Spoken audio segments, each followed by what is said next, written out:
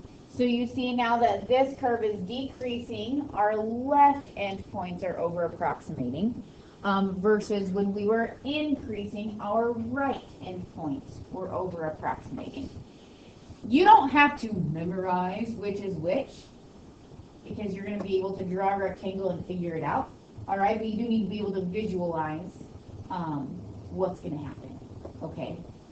Think about if your curve is increasing or decreasing. Think about what those rectangles look like. Go from there.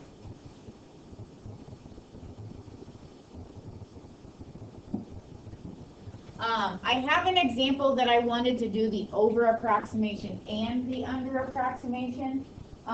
We're only going to do one, under versus over. I don't remember which one came first in my notes, but we'll just do one, and then the other one we would just use right versus left. Okay. You ready? Okay. Write down y equals 6 minus x squared. We're going to do 5 rectangles from 1 to 2.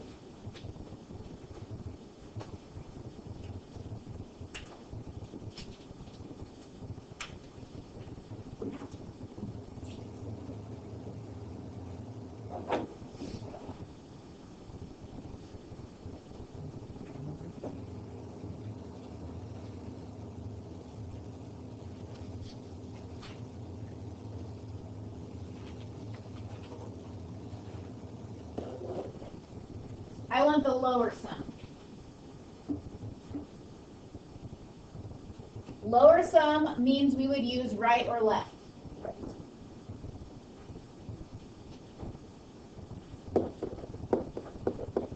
We would want right. Okay? So if you imagine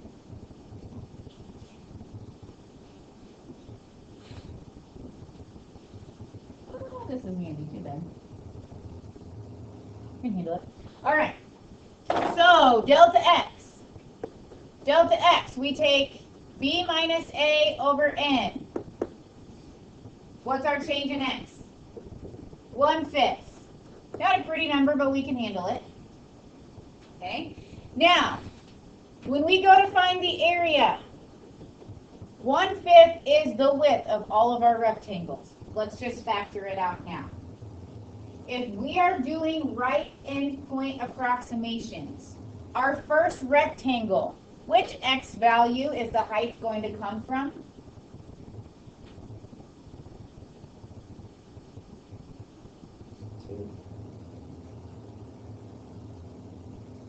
You're right, we are going to have 2. Okay, so Jackson's thinking of it.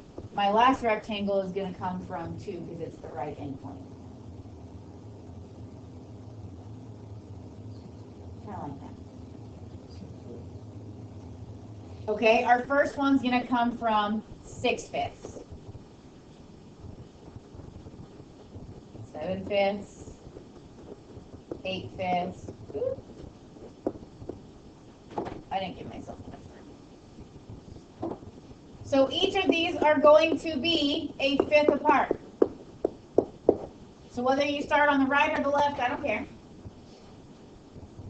Okay? But since it's a right endpoint approximation, the right end of my interval should be where we end. Right? How many rectangles we have? We have 5. 1, 2, 3, 4, 5. We're good. So now it's just a matter of what I call plugging and chugging. When we plug 6/5 into 6 minus x squared,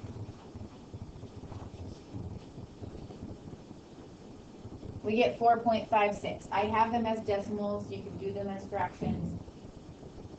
When we plug in 7/5, we get 4.04. When we plug in 8/5, 3.44. When we plug in 9/5, 2.76. And when we plug in 2, we get 2. Plug those x values into your function. Add those function values together, multiply them by 1/5. Our area is approximately 3.36.